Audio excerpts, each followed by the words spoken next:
உன் கைக்கிரியைகள் எல்லாம் உன்னை ஆசீர்வதித்து, உன் தேவனாகிய கர்த்தர் உன் கைக்கிரியைகளில் எல்லாம் உன்னை ஆசீர்வதித்து வருகிறார். இந்த பெரிய வனாந்தர வழியாய் நடந்து வருகிறதை அறிவார்.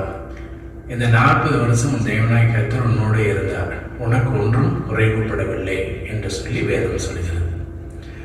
என் தேவன் தம்முடைய ஐஸ்வர்யத்தின்படி உங்கள் குறைவுகளை எல்லாம் கிறிஸ்து இயேசுவுக்குள் மகிமையிலே நிறைவாக்குவார் என்று வேதம் சொல்கிறது.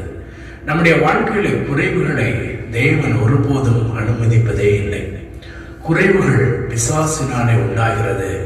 பிசாசு பஞ்சத்தையும் பட்டினிகளையும் பலவிதமான சோதனைகளையும் கொண்டு வருகிறார். ஆனால் தேவனாகிய கர்த்தரோ தெய்வீகம் நிறைவை காண்பிக்கிறது. அவர் நிரப்புகிறவர், எல்லாவற்றாலும் நிரப்புகிற தேவன்.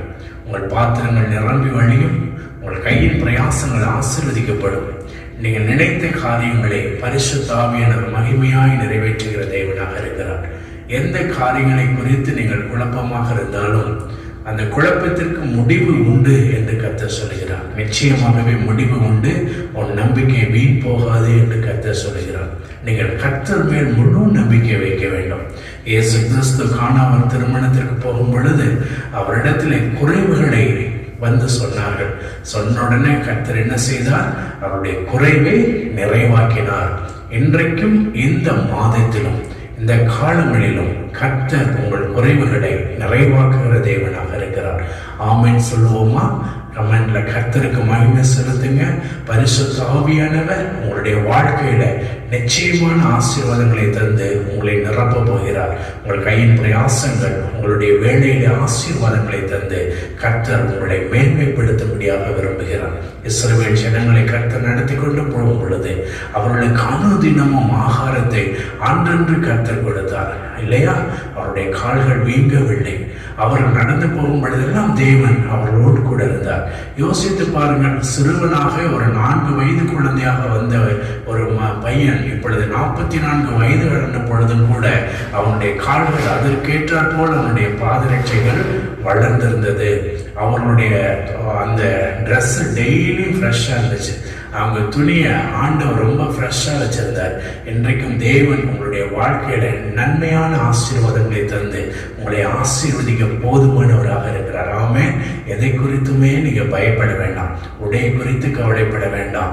தேவன் உங்களுடைய உடையை காட்டு புஷ்பங்களை உடுத்து வைப்பதை போல கர்த்தர் உங்களை உடுத்து வைப்பார். உங்கள் பிள்ளைகளை குறித்து நீங்கள் கவலைப்பட வேண்டிய அவசியம் இல்லை. உங்கள் பிள்ளைகளின் பிள்ளைகளை நீ காண்பாய், இஸ்ரவேலுக்கு உண்டாகிற சமாதானத்தை காண்பாய் என்றுதான் கர்த்தர் சொல்லியிருக்கிறார். ஆம், என் அன்புக்குரிய கர்த்தருடைய பிள்ளைகளே, கர்த்தர் உங்களுடைய வாழ்க்கையில நன்மையான ஈவுகளை தந்து கர்த்தர் ஆசீர்வதிப்பார். எப்படிப்பட்ட ஒரு நெருக்கத்தில் இருந்தாலும் அந்த நெருக்கத்திலிருந்து விசாலத்தை உண்டாக்குகிற பரிசுத்த ஆவியானவர் உங்கள் நடுவில் இருக்கிறார். நீங்கள் அழுகி பெறுவீர்கள், தேசத்தை நன்மையினால் நிரப்புவீர்கள். ஏனென்றால் எல்லாவற்றாலும் நிரப்புகிற தேவனுடைய வல்லமை உங்களோடு கூட இருக்கிறது. ஆகவே நீங்கள் நிரப்பப்படுவீர்கள். உங்களுடைய வாழ்க்கையில செழிப்பு உண்டாகும், ஆசீர்வாதம் உண்டாகும். தேவன் உங்களை எல்லாருக்கும் முன்பாக உயர்த்தி அநேக ஜாதிகளுக்கு உங்களை அதிபதியாக கர்த்தர் வைக்கிறவராக இருக்கிறார். நீங்கள் கீழாகாமல் மேலாவீர்கள். உங்கள் தேவைகள் சந்திக்கப்படும். எதனால நீங்கள் நெருக்கப்பட்டீர்களோ அந்த நெருக்கத்திலேயே தேவன் உங்களுக்கு விசாலத்தை உண்டாக்க அவர் உங்களுக்கு போதுமானவராக இருக்கிறார். பலவீனங்களை நீக்கி பரிபூர்ண சுகத்தை தேடுகிற பரிசுத்த ஆவியானவர் உங்கள் நடுவிலே அற்புதங்களை செய்கிறவராக இருக்கிறார். ஆமென். அன்பு கர்த்தருடைய பிள்ளைகளை இன்று உங்களுக்கு தேவன் ஒரு அற்புதம் செய்யும்படியாக விரும்புகிறார்.